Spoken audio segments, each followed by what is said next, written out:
ओम शांति। 24 जनवरी 2023 की साकार मुरली है। आज बाबा बोले, मीठे बच्चे, यही संगम युग है जब आत्मा और परमात्मा का संगम अर्थात मेल होता है। सतगुरु एक ही बार आकर बच्चों को सत्य ज्ञान दे सत्य बोलना सिखाते हैं। आज का प्रश्न है, किन बच्चों की अवस्था बहुत फर्स्ट क्लास रहती है? उत्तर है, जिनकी बुद्धि में रहता यह सब कुछ बाबा का है। हर कदम श्रीमत लेने वाले, पूरा त्याग करने वाले बच्चों की अवस्था बहुत फर्स्ट क्लास रहती है। यात्रा लंबी है, इसलिए ऊंचे बाप की ऊंची मत लेते रहना है। दूसरा प्रश्न है, मुरली सुनते समय अपार सुख किन बच्चों को भासता है? उत्तर है, जो समझते हैं हम शिव बाबा की मुरली सुन रहे हैं। यह मुरली शिव बाबा ने ब्रह्मा तन से सुनाई है। मोस्ट बिलवड बाबा हमें सदा सुखी मनुष्य से देवता बनाने के लिए यह सुना रहे हैं। मुरली सुनते यह स्मृति रहे तो सुख भासेगा। गीत बजा है, प्रीतम आन मिलो। ओम शांति। यह दुखिया जिया तो दुखधाम में ही होता है। सुखी जीव आत्माएं सुखधाम में होती हैं। सभी भक्तों का प्रीतम एक है। जिसको ही याद किया जाता है उनको प्रीतम कहा जाता है। याद करते हैं जब दुख होता है। यह कौन बैठ समझाते हैं? सच्चा सच्चा प्रीतम, सच्चा बाप, सच्चा टीचर, सच्चा सतगुरु। सभी का प्रीतम वह एक है, परंतु प्रीतम आता कब है यह कोई नहीं जानते। प्रीतम खुद आकर अपने भक्तों को, अपने बच्चों को बताते हैं कि मैं आता ही हूँ सिर्फ संगम युग पर एक बार। मेरा आना और जाना, उसका जो बीच है उसको संगम कहा जाता है। और सभी आत्माएं तो बहुत बारी जन्म मरण में आती है। मैं एक ही बार आता हूँ। मैं सतगुरु भी एक ही हूँ, बाकी गुरु तो अनेक हैं। उन्हों को सतगुरु नहीं कहेंगे क्योंकि वे कोई सत्य नहीं बोलते। वे सत्य परमात्मा को जानते ही नहीं। जो सत्य को जान जाते हैं वह हमेशा सत्य बोलते हैं। वह सतगुरु है ही सत्य बोलने वाला सच्चा सतगुरु। सच्चा बाप, सच्चा शिक्षक खुद आकर बताते हैं कि मैं संगम युग पर आता हूँ। मेरी आयु इतनी ही है जितना समय में आता हूँ। पतितों को पावन बनाकर ही जाता हूँ। जब से मेरा जन्म हुआ तब से मैं सहज राजयोग सिखलाना आरंभ करता हूँ। फिर जब सिखाकर पूरा करता हूँ तो पति दुनिया विनाश को पाती है और मैं चला जाता हूँ। बस मैं इतना ही समय आता हूँ। शास्त्रों में तो कोई टाइम है नहीं। शिव बाबा कब जन्म लेते हैं, कितना दिन भारत में रहते हैं, यह बाप स्वयं ही बैठ बताते हैं कि मैं आता ही हूँ संगम पर। संगम युग की आदि, संगम युग का अंत, गोवा मेरे आने की आदि, जाने की अंत। बाकी मध्य में बैठ मैं राजयोग सिखलाता हूँ। बाप खुद ही बैठ बताते हैं कि मैं इनकी ही वानप्रस्थ अवस्था में आता हूँ। पराये देश और पराये तन में तो मेहमान हुआ ना। मैं इस रावण की दुनिया में मेहमान ठहरा। इस संगम युग की महिमा बड़ी भारी जबरदस्त है।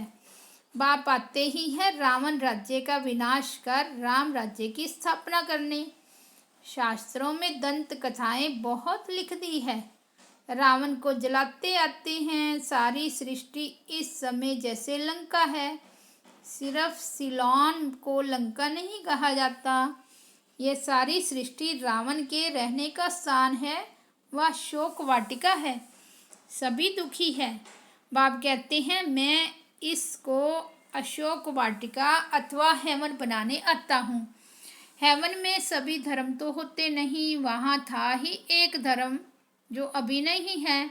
अब फिर से देवता बनाने राजयोग सिखला रहा हूँ। सभी तो नहीं सीखेंगे। मैं भारत में ही आता हूँ, भारत में ही स्वर्ग होता है।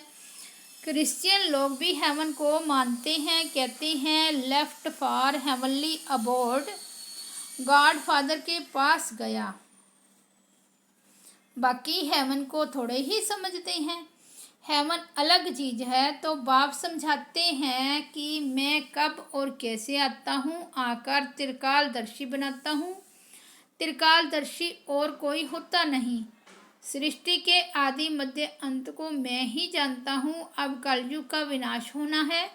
आसार भी देखने में आ रहे हैं। समय वही संगम का है। एक्यूरेट टाइम कुछ नहीं कह सकते। बाकी हाँ, राजधानी पूरी स्थापन हो जाएगी। बच्चे कर्मातीत अवस्था को पाएंगे तो ज्ञान खत्म हो जाएगा, लड़ाई आरंभ हो जाएगी। मैं भी अपना पावन बनाने का पाठ पूरा करके जाऊंगा। देवी देवता धर्म स्थापन करना ये मेरा ही पाठ है। भारतवासी यह कुछ भी नहीं जानते। अब शिवरात्रि मनाते हैं तो जरूर शिव बाबा ने कोई कार्य किया होगा। उन्होंने फिर कृष्ण का नाम डाल दिया है। यह तो कॉमन भूल देखने में आती है। शिव पुराण आदि किसी शास्त्र में भी नहीं है कि शिव बाबा आकर राजयोग सिखाते हैं। वास्तव में हर एक शास्त्र, हर एक धर्म का एक एक शास्त्र है। देवता धर्म का भी एक शास्त्र होना चाहिए, परंतु उसका रचयिता कौन, इसमें ही मूंझ गए हैं। बाप समझाते हैं मुझे जरूर ब्रह्मा द्वारा ब्राह्मण धर्म रचना पड़े। ब्रह्मा मुखवंशावली ब्रह्मा कुमार कुमारियां ठहरे। बहुतों के नाम बदली हुए, उनसे भी बहुत भगंती हो गए, साथ में रिप्लेस भी होते हैं। बाकी देखा गया है नाम से कोई फायदा नहीं, वह तो भूल भी जाते हैं। वास्तव में जिस तुमको योग लगाना है बाप से, नाम शरीर का मिलता है, आत्मा को तो नाम है नहीं। आत्मा 84 जन्म लेती है। हर जन्म में नाम रूप देश काल सब बदल जाता है। ड्रामा में कोई को भी जो एक बारी पार्ट मिला हुआ है, उसी रूप से फिर कभी पार्ट बजा न सके, वही पार्ट फिर 5000 वर्ष के बाद बजाएगी। ऐसे नहीं, कृष्ण उसी नाम रूप से फिर कोई आ सकता है नहीं। यह तो जानते हैं आत्मा एक शरीर छोड़ दूसरा लेती है तो फीचर आदि एक ना मिले दूसरे से। 5 तत्वों के अनुसार फीचर्स बदलते जाते हैं। कितने फीचर्स हैं, परंतु यह सब पहले से ही ड्रामा में नूद है। नया कुछ भी नहीं बनता। अब शिवरात्रि मनाई जाती है। जरूर शिव आया है, वह सारी दुनिया का प्रीतम है। लक्ष्मी नारायण व राधे कृष्ण व ब्रह्मा विष्णु आदि कोई प्रीतम नहीं, गॉड फादर ही प्रीतम है। बाप तो जरूर वर्षा देते हैं, इसलिए बाप प्यारा लगता है।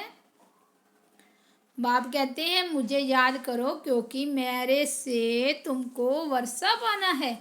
बच्चे जानते हैं इस पढ़ाई अनुसार जाकर सूर्यवंशी देवता व चंद्रवंशी क्षत्रिय बनेंगे। वास्तव में सभी भारतवासियों का धर्म एक होना चाहिए, परंतु देवता धर्म नाम बदल हिंदू धर्म रख दिया है क्योंकि वह दैवी गुण नहीं है। अब बाप बैठ धारण कराते हैं, कहते हैं अपने को आत्मा समझ अशरीरी हो जाओ। तुम कोई परमात्मा नहीं हो, परमात्मा तो एक शिव है। वह सभी का प्रीतम एक ही बार संगम युग पर आते हैं। यह संगम युग बहुत छोटा है। सभी धर्मों का विनाश होगा, ब्राह्मण कुल भी वापस जाएगा क्योंकि उन्हों को फिर दैवी कुल में ट्रांसफर होना है। वास्तव में यह पढ़ाई है, सिर्फ भेंट की जाती है। वह विषय विकार है जहर, यह ज्ञान है अमृत। यह तो मनुष्यों को देवता बनाने की पाठशाला है। आत्मा में जो खाद पड़ी है एकदम मुलम्मा बन पड़ी है। उसको बाप आकर हीरे जैसा बनाते हैं। शिवरात्रि कहते हैं रात्रि में शिव आया, परंतु कैसे आया, किसके गर्भ में आया या किस शरीर में प्रवेश किया। गर्भ में तो आते नहीं हैं, उनको शरीर का लोन लेना पड़ता है। वह जरूर आकर के नरक को स्वर्ग बनाएंगे, परंतु कब और कैसे आते हैं ये किसको पता नहीं है। शास्त्र तो बहुत पढ़ते हैं, परंतु मुक्ति, जीवन मुक्ति तो किसको मिलती नहीं। और ही तमो प्रधान बन गए हैं, सो तो सभी को जरूर बनना है। सभी मनुष्यों को स्टेज पर जरूर हाजिर होना है। बाप आते ही अंत में हैं, उनकी ही सब महिमा गाते हैं कि तुम्हारी गत मत तुम ही जानो, तुम्हारे में क्या ज्ञान है, कैसे तुम सदगति करते हो, सो तो तुम ही जानो। तो वह श्रीमत देने आएगा तो जरूर ना, परंतु कैसे आते हैं, फिर शरीर में आते हैं। किस शरीर में आते हैं वह कोई जानते नहीं। खुद कहते हैं साधारण तन में मुझे आना है, मुझे ब्रह्मा नाम भी जरूर रखना पड़े, नहीं तो ब्राह्मण कैसे पैदा हो। ब्रह्मा कहाँ से आए, ऊपर से तो नहीं आएगा। वह है सूक्ष्म वतनवासी अव्यक्त संपूर्ण ब्रह्मा। यहाँ तो जरूर व्यक्त में आकर रचना रचनी पड़े। हम अनुभव से बता सकते हैं, इतना समय आते और जाते हैं। बाप कहते हैं मैं भी ड्रामा में बांधा हुआ हूँ और मेरा पार्ट भी सिर्फ एक बार आने का है। भल दुनिया में उपद्रव बहुत होते रहते हैं, उस समय कितना ईश्वर को पुकारते हैं, परंतु मुझे तो अपने समय पर ही आना है और आता भी हूँ। वानप्रस्थ अवस्था में आता हूँ। यह ज्ञान तो बड़ा सहज है, परंतु अवस्था जमाने में मेहनत है, इसलिए कहेंगे मंजिल बड़ी ऊंची है। बाप नॉलेजफुल है तो जरूर उनसे बच्चों को नॉलेज दी है, तब तो उनका गायन है। तुम्हारी गतमत तुम ही जानो। बाप कहते हैं मेरे पास जो सुख शांति का खजाना है वह बच्चों को ही आकर देता हूँ। यह जो माताओं पर अत्याचार आदि होते हैं यह भी ड्रामा में नूंद है, तब तो पाप का घड़ा भरेगा। कल्प कल्प ऐसे ही रिपीट होता है। यह बातें भी तुम अभी जानते हो, फिर भूल जाएंगे। यह ज्ञान सतयुग में होता नहीं, अगर होता तो परंपरा चलता। वहाँ तो प्रारब्ध है जो अभी के पुरुषार्थ से पाते हैं। यहाँ के पुरुषार्थ वाली आत्माएं वहाँ होती नहीं है। यहाँ के पुरुषार्थ वाली आत्माएं वहाँ होती हैं, दूसरी आत्माएं वहाँ होती नहीं। जिनको ज्ञान की दरकार रहे यह भी जानते हैं, कोई विरला निकलेगा, बहुत अच्छा भी करेंगे। समझो विलायत वाला कोई बड़ा आदमी निकलता है, समझता है, परंतु कहाँ भट्टी में रहेंगे, क्या समझेंगे, कहेंगे बात तो ठीक है परंतु पवित्र नहीं रह सकते। अरे इतने सब पवित्र रहते हैं, शादी कर इकट्ठे रहकर भी पवित्र रहते हैं, तो उन्हों को इनाम भी बहुत मिलता है। यह भी रेस है, उस रेस में फर्स्ट नंबर जाने से 4-5 लाख मिलेंगे। यहाँ तो 21 जन्मों के लिए पूरी राजाई मिलती है, कम बात है। यह मुरली तो सब बच्चों के पास जाएगी, टेप में भी सुनेंगे, कहेंगे शिव बाबा ब्रह्मा तन से मुरली सुना रहे हैं। अथवा बच्चियाँ सुनेगी तो कहेगी शिव बाबा की मुरली सुनाते हैं, तो बुद्धि एकदम वहाँ जानी चाहिए। वह सुख अंदर में भासना चाहिए। मोस्ट बिलवड बाबा हमको सदा सुखी मनुष्य से देवता बनाते हैं, तो उनकी याद बहुत रहनी चाहिए, परंतु माया याद को ठहरने नहीं देती। त्याग भी पूरा चाहिए। यह सब कुछ बाबा का है। यह अवस्था फर्स्ट क्लास रहनी चाहिए। बहुत बच्चे हैं जो श्रीमत लेते रहते हैं, श्रीमत में जरूर कल्याण ही होगा। मत भी ऊंची है, यात्रा भी लंबी है, फिर तुम इस मृत्यु लोक में नहीं आएंगे। सतयुग में है ही अमर लोक। उस दिन बाबा ने बहुत अच्छी रीति समझाया कि वहाँ तुम मरते नहीं हो, खुशी से पुराना चोला बदल नया लेते हो। सरब का मिसाल तुम्हारे लिए है, भरमरी का भी तुम्हारे ऊपर मिसाल है, कछुए का भी तुम्हारे ऊपर मिसाल है। सन्यासियों ने तो कॉपी की है। भरमरी का मिसाल अच्छा है। विष्टा के कीड़े को ज्ञान की भू भू कर परिस्थानी परि ज़्यादा बनाते हैं।